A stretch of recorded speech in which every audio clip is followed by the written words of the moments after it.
So, an Atlanta school has said no more Pledge of Allegiance to start the day. The Atlanta Journal Constitution reports the Atlanta Neighborhood Charter School on Tuesday announced a change in a news release. They said that it's become increasingly obvious during the past couple of years that more people were choosing not to stand or recite the pledge. I really like this logic. So, if I choose not to pay taxes or anything, can we just make a law that says I don't have to pay no more taxes? I like that.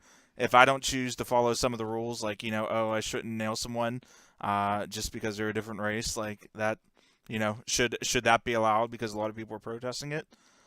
This is obviously pretty stupid logic.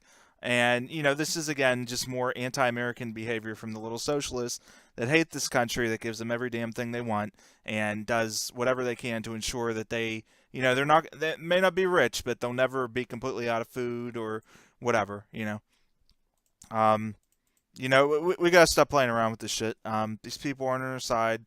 They want to destroy this place. And yet, on the other hand, they still won't go to another country since, they claim every place has it so much better, but they won't go.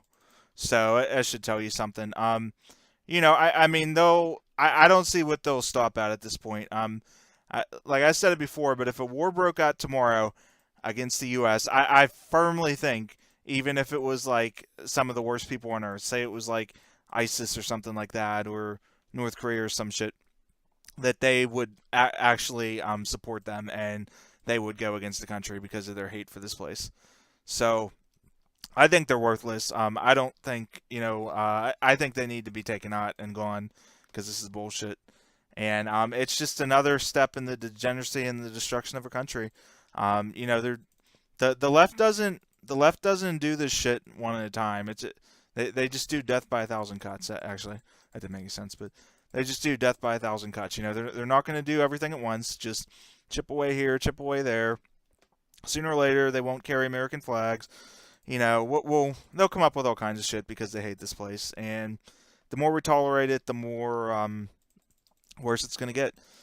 I mean, we got, we're living in two different countries right now in the U.S. We got the left U.S. and we got our version of the U.S. and they just don't mix anymore. And I'm not, I don't know how much longer we're going to put up with this shit, but I've had enough. I know a lot of you guys have had enough too. And just ridiculous bullshit. You know, they say kneel for the creator and stand for the flag. And I like that one. And another disgusting display by the left.